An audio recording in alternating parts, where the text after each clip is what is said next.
میں یہ چاہتا ہوں، میری چاہت ہے نا، میں جو مرضی چاہوں، میں یہ چاہتا ہوں جب میں مروں تو مجھے رب حضرت ابو طالب کے قدموں میں تسی آمین کہہ دو، جسے نہیں منظور نہ کہ میں جاننا، اگر کسی لگتا ہے کہ وہ دوزخ میں جائیں گے تو مجھے وہ دوزخ بھی قبول ہے جس میں حضرت ابو طالب ہو۔ جو علی کے باپ کو کافر کہے وہ مومن ہے؟ کبھی بھی نہیں، بولو کبھی بھی نہیں، بولو۔ یہ شیعہ بھی لکھتے ہیں صاحب، وہ کہتے ہیں بس انہوں نے چھپایا ہوا تھا، ایمان اندر سے مومن تھے، مگر حضور کی حفاظت کی خاطر نہ کہ میں بھی ننگا ہو جوں تو پھر کافر میرا کیا لحاظ کریں گے، اس حکمت کے تحت وہ ان کے ساتھ ملے جلے رہتے تھے مگر اندر سے مومن تھے۔ چلو یہ بات اللہ تعالیٰ سے تعلق رکھتی ہے، اندر سے تھے، یعنی دنیا میں سب مانتے ہیں کہ انہوں نے اسلام کا اعلان نہیں کیا۔ دین اہل سنت میرا یہ عقیدہ ہے کہ ابو طالب جو ہے وہ مطلب انہوں نے کلمہ نہیں پڑھا، یہ ثابت نہیں اہل سنت کی مین کی کتابوں سے۔ جو ابو طالب کے ایمان کے بارے میں پوچھتے ہیں انہیں اتنا نہیں پتا کہ میرے رب نے ابو طالب کی ذات میں محمد کو ضم کر دیا ہے۔ قرآن پاک اور احادیث مبارکہ کی روشنی میں تو ابی طالب کا ایمان لانا ہی ثابت کوئی نہیں ہے۔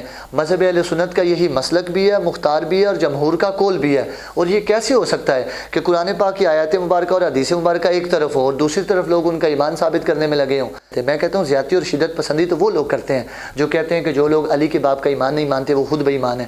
میں نے کہا یہ آپ اس پر کیا ثابت کرنا چاہتے ہیں؟ داتا صاحب رحمۃ اللہ تعالیٰ علیہ جیسے بزرگوں نے لکھا ہے، فرماتے ہیں ابی طالب کا ایمان ثابت نہیں ہے۔ غوث اعظم رحمۃ اللہ تعالیٰ، حضرت امام اعظم ابو حنیفہ، پھر لے کر کے محدثین کتنے، حضرت امام بخاری، امام مسلم، امام نسائی، کتنے محدثین نے اس روایت کو نقل کیا ہے، وہ بھی اس بات کے قائل نہیں، صحابہ کرام اس بات کے قائل نہیں ہیں۔ آپ یہ کہنا چاہتے ہیں کہ جناب وہ ایمان سے نہیں گئے تو دوسرے سارے جو ان کے ایمان کو نہیں مانتے تو وہ معاذ اللہ بے ایمان ہو گئے ہیں، تو کتنے محدثین کے ایمان پر آپ نہ کر رہے ہیں؟ اس لیے یہ لوگ شدت پسند ہیں، ایسے لوگوں سے بچنا چاہیے۔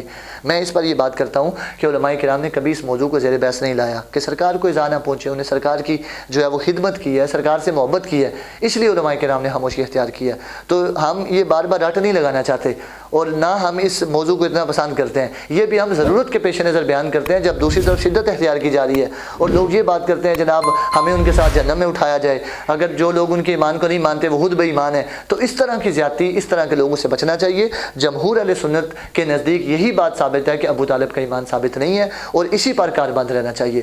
میں ذاتی اناد کو چھوڑ کر جو لوگ اس طرح کی باتیں کرتے ہیں ان کو یہ مشورہ دینا چاہتا ہوں کہ ایک طرف ان احادیث مبارکہ کو رکھیں، آیات مبارکہ کو رکھیں، علماء اور مفسرین اور محدثین کے اقوال کو رکھیں، دوسری طرف آپ ان روایات کو، اپنے دلائل کو دیکھیں۔ آپ اگر ذاتی اناد کو چھوڑ کر اس چیز کو دیکھیں گے نا تو پھر آپ یہ جان جائیں گے کہ ابی طالب کا ایمان ثابت نہیں ہے، کیونکہ یہ حدیث مبارکہ موجود ہے صحیح مسلم شریف کے اندر۔ حضرت عباس رضی اللہ تعالیٰ عنہ سرکار جان عالم سے اپنے بھائی ابی طالب جو سگے بھائی تھے ان کے متعلق، وہ سرکار جان عالم کے چچا کے بارے میں پوچھتے ہیں کہ آپ بتائیں ان ابا طالب کان یحوتک و ینصرک، ابو طالب نے تو آپ کی بڑی مدد کی ہے، آپ کی بڑی خدمت کی ہے، نصرت کی ہے، تو فرماتے ہیں فہل نفعہ ذلک، تو کیا اس پر ان کو کوئی فائدہ بھی پہنچے گا؟ تو سرکار جان عالم صلی اللہ علیہ وسلم نے کیا فرمایا؟ فقال وجدتہ فی غمرات من النار، سرکار فرماتے ہیں میں نے ان کو جہنم کی آگ میں سر تا پیر تک ڈوبا ہوا دیکھا ہے۔ پھر کیا کیا؟ فرماتے ہیں فاخرجتہ الی دہتین، فرمایا میں نے ان کو نکال کر کے تو پاؤں تک عذاب میں کر دیا۔ اب اس حدیث مبارکہ کے اندر دو علماء کرام نے استدلال بیان فرمایا ہے۔ ایک تو یہ اس سے سرکار کا اختیار ظاہر ہوتا ہے کہ اللہ رب العزت نے سرکار کو مختار کل بنایا ہے، اسی لیے وہ امام حسن رضا بریلوی رحمۃ اللہ تعالیٰ علیہ فرماتے ہیں نا، ظاہر ہے حسن احمد مختار کے معنی کہ کونین پہ سرکار کا قابو نظر آیا۔ اللہ رب العزت نے سرکار کو یہ اختیار عطا فرمایا، آپ جس کو چاہے جنت میں داخل فرما دیں اور جس کو چاہے جہنم سے نکال لیں۔ تو یہ ابی طالب کے بارے میں یہ روایت مبارکہ موجود ہے جس میں سرکار نے فرمایا کہ میں نے ان کو نکال کر کے تو پیروں تک عذاب میں شامل کر دیا۔ اب یعنی کہ سر تا پیر ڈوبے ہوئے تھے۔ اب اس سے یہ بات ثابت ہوئی ہے کہ اعلیٰ حضرت بریلوی رحمۃ اللہ تعالیٰ علیہ نے اس پر خلاصہ پیش کرتے ہوئے یہ بات بیان فرمائی۔ آپ فرماتے ہیں کہ آیات قرآنیہ اور احادیث صحیحہ متوافرہ متضافرہ سے ابو طالب کا کفر پر مرنا اور دم واپس ایمان لانے سے انکار کرنا اور عاقبت کار اصحاب نار سے ہونا، فرماتے ہیں ایسے روشن ثبوت سے ثابت جس سے کسی سنی کو مجال دم زدن نہیں۔ فرماتے ہیں ایسے روشن قرآن پاک کی آیات مبارکہ اور احادیث مبارکہ موجود ہے کہ وہ ایمان پر نہیں گئے کہ جس سے کسی سنی کو دم مارنے کی بھی مجال نہیں ہے۔ تو یہ بات بیان کی۔ ایسے میں ایک حدیث مبارکہ وہ موجود ہے جو بخاری شریف کے اندر غالباً موجود ہے، اس میں سرکار جان عالم صلی اللہ علیہ وسلم جو ہے نا وقت وصال ابی طالب کے پاس تشریف لائے، جب جس وقت ان کے موت کی کیفیت تھی آپ ان کے پاس تشریف لائے اور آ کر کے کہا کہ چاچا جی کل لا الہ الا اللہ، آپ کلمہ پڑھ جائیں، لا الہ الا اللہ کہہ دیں۔ فرمایا اشفع لک بہا یوم القیامت، فرمایا میں قیامت کے دن آپ کی سفارش کر دوں گا۔ اب اس پر جو ہے وہ پھر آگے سے انہوں نے کیا کہا تو ابی طالب یہ عرض کرنے لگے کہ لولا ان طیرنی قریش، فرمایا फरमाया मुझे ये ना खौफ हो कि कुरैश मुझे जो है ना वो ऐब लगाएंगे कि मौत से घबरा के अबू तालिब ने जो है ना वो कलमा पढ़ लिया, इस्लाम कबूल कर लिया, वो मुझे ऐब लगाएंगे। तो फरमाया फिर मैं क्या करता, ला करार तो ही ना कभी हाँ, तो ज़रूर मैं आपकी आंखें ठंडी कर देता और इस्लाम ले आता, मगर इनकार कर दिया। ऐसे में सरकार जाने आलम को उनसे बड़ी मोहब्बत थी। अब इसकी वजह से सरकार ये चाहते थे कि वो इस्लाम ले आएँ। तो इस पर फिर जो सरकार गमज़दा हो गए, गम में डूब गए कि वो ईमान नहीं लेकर के आए। इस पर अल्लाह रब्बुल इज़्ज़त ने फिर आयत मुबारक उतारी और सरकार को ये दिलासा दिया, फरमाया कि इन्नका ला तहदी मन अहबब्ता वलाकिन्नल्लाह यहदी मन यशा। फरमाया आप किसी को बिज़ात हिदायत नहीं दे सकते, जिसको आप पसंद करें आप उसे हिदायत दे लें, नहीं। फरमाया अल्लाह रब्बुल इज़्ज़त जिसको चाहे वो हिदायत अता फरमा देता है, बिज़ात हिदायत उसके हाथ में है। अब ये आयत मुबारक उतारी, इस पर सरकार जाने आलम सल्लल्लाहु अलैहि वसल्लम ने, आला हज़रत बेलवी ने लिखा कि मुफस्सिरीन का इजमा है कि ये आयत मुबारक अबू तालिब के हक़ में नाज़िल हुई है। अब इस पर सरकार जाने आलम सल्लल्लाहु अलैहि वसल्लम ने वादा फरमा लिया। आपने फरमाया कि मैं जब तक अल्लाह रब्बुल इज़्ज़त मुझे मना नहीं फरमाता, मैं अबू तालिब के लिए दुआए मग़फ़िरत करता रहूँगा। अब जब ये बात हुई, सरकार जाने आलम फिर कई अरसा, कितने अरसे तक उनके लिए मग़फ़िरत की दुआ करते रहे, हत्ता कि अल्लाह रब्बुल इज़्ज़त ने फिर कुरान पाक उतार दिया। फरमाया मा कान लिन्नबी वल्लज़ीना आमनू यस्तग़फ़िरू लिलमुशरिकीना। फरमाया किसी नबी को ये रवा नहीं है, जायज़ नहीं है, किसी मोमिन को भी ये रवा नहीं है कि वो मुशरिक के लिए दुआ करें, अगरचे वो उनका रिश्तेदार हो। जब ये आयत मुबारक उतरी, सरकार ने फिर मग़फ़िरत की दुआ करना भी छोड़ दी। इसीलिए आला हज़रत बेलवी रहमतुल्लाह ताला अलैह ने फतावा रज़विया शरीफ के अंदर ये बात लिखी।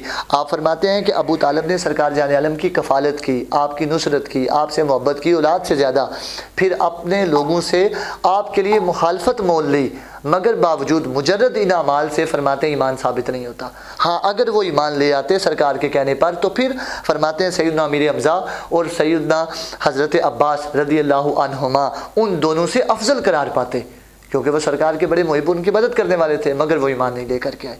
ऐसे में एक रवायत मुबारक जो पेश करते हैं सीरत इब्न हिशाम के अंदर और फिर अल बिदाया के अंदर ये बात मौजूद है कि सरकार जाने आलम सल्लल्लाहु अलैहि वसल्लम ने जिस वक्त उनको कलमे के लिए कहा, फिर थोड़ा अरसा गुजरा, उन्हें कबूल नहीं किया, तो हज़रत अब्बास फरमाते हैं मैंने देखा थोड़ी देर के बाद उनके लब हिल रहे थे अबी तालिब के, तो उस वक़्त उनने कान लगा के करीब सुना, तो वो कहते हैं कि उन्होंने सरकार जाने आलम से ये अर्ज़ की कि भतीजे जो तुमने कलमा कहा था इन्होंने पढ़ लिया है। तो सरकार जाने आलम ने फरमाया मैंने नहीं सुना, सरकार ने इनकार कर दिया।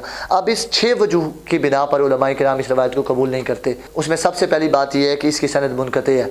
दूसरी बात, इसके अंदर ये बात मौजूद है कि अब हज़रत अब्बास उस वक़्त इस्लाम लेकर के नहीं आए थे, इसलिए सरकार से वो बाद में जो मुस्लिम शरीफ के हदीस मुबारक मैंने पहले पेश की है, फ़हल नफ़ाहु ज़ालिक, क्या उस अबू तालिब ने जो आपकी खिदमत की है उनको नफ़ा देगी? तो ये इसलिए उन्होंने पूछा, उस वक़्त वो इस्लाम लेकर के नहीं आए थे, उनको भी ये बात पता थी कि अबी तालिब इस्लाम पर नहीं। ये 2 बातें होगी। तीसरी वजूह जो उलमा इस रवायत का इनकार करते हैं वो ये है कि सरकार जाने आलम सल्लल्लाहु अलैहि वसल्लम ने, सबसे बड़ी बात ये है, सरकार ने फरमाया मैंने नहीं सुना। चौथी बात, इस पर उलमा किराम ये बात बयान फरमाते हैं कि शिया भी इससे इस्तदलालात करते हैं। और 5वीं बात इस पर यह मौजूद है कि उस वक़्त अबी तालिब गरगराए मौत की कैफियत में थे, और अल्लाह रब्बुल इज़्ज़त ने कुरान पाक के अंदर ये आयत मुबारक उतारी है कि जिस वक्त बंदे की आखिरी वक्त होना उस वक्त तौबा भी करे, तौबा कबूल नहीं होती।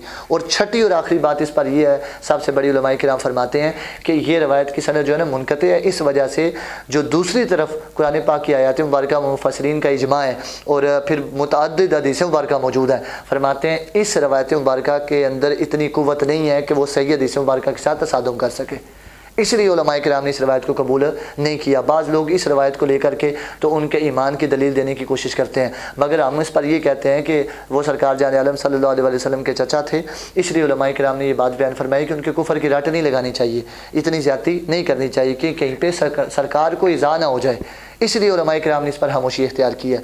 लेकिन उलमा ने इस पर मुफस्सल बहस भी फरमाई है। आला हज़रत बेलवी रहमतुल्लाह ताला अलैह ने पूरा एक रिसाला लिख दिया इस पर, कितने सफ़ात का। और फिर इस पर एक बात ये भी मौजूद है कि हदीस मुबारक मौजूद है हज़रत अली मुर्तज़ा शेर खुदा नसाई शरीफ के हदीस मुबारक है। इमाम नसाई खुद उलमा फरमाते हैं ये तफसीली हैं, हज़रत अली की मोहब्बत को तरजीह देने वाले हैं, मगर इसके बावजूद हज़रत अली के वालिद ईमान पर नहीं गए, ये हज़रत इमाम नसाई हदीस मुबारक लेकर के आए हैं। आप फरमाते हैं कि हज़रत अली मुर्तज़ा शेर खुदा रज़ियल्लाहु तआला अन्हु सरकार जाने आलम की बारगाह में अर्ज़ करने लगे, सरकार आपका बूढ़ा गुमराह चाचा इंतकाल कर गया है, क्या किया जाए? सरकार ने फरमाया अली अपने बाप को दफन कर दो। इस पर ये रवायत मुबारक के अंदर ये लफ्ज़ मौजूद है, इससे भी साबित होता है कि वो ईमान से नहीं गए। फिर एक हदीस मुबारक से ही मुस्लिम शरीफ के अंदर भी मौजूद है, सरकार जाने आलम सल्लल्लाहु अलैहि वसल्लम ने फरमाया सबसे कम अजाब अबी तालिब को होगा कि उनको जहन्नम के अंदर जो है ना वो आग की जूतियाँ पहनाई जाएंगी, जिसकी वजह से उनका सर खोल रहा होगा। तो ये भी रवायत मुबारक मौजूद है। इस तरह की कई हदीस मुबारक मौजूद हैं। उठो अदालतुल हबीब से जुड़ जाओ, ज़िक्र मुस्तफ़ा और मोहब्बत मुस्तफ़ा को आम करो और ज़माने पे छा जाओ।